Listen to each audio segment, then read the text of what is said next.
15 ભાવનગર લોકસભા ચૂંટણીમાં આજે પ્રથમ મતદાનની શરૂઆત થઈ। ભાવનગર 15 લોકસભાની ચૂંટણીને લઈને કર્મચારીના પોસ્ટલ બેલેટ પેપરથી મતદાન શરૂ થયું હતું। વર્ગ 2ના કર્મચારીઓ દ્વારા પોસ્ટલ બેલેટ પેપરથી મતદાન કરવામાં આવ્યું। શહેરના કાળીબડી ખાતે આવેલ શ્રી BN વિરાણી સ્કૂલ ખાતે કર્મચારીઓ પહોંચ્યા મતદાન કરવા માટે।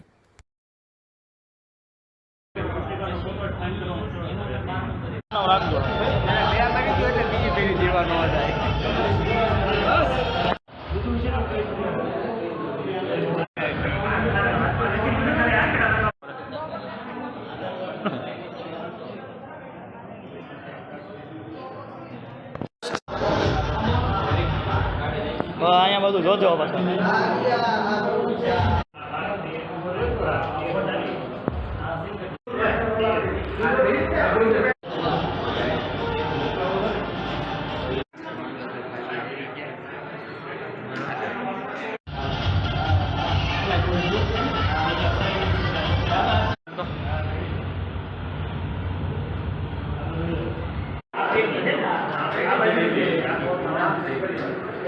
ભાવનગર સિવાયનો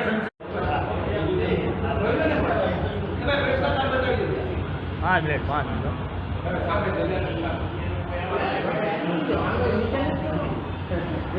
મિનિટ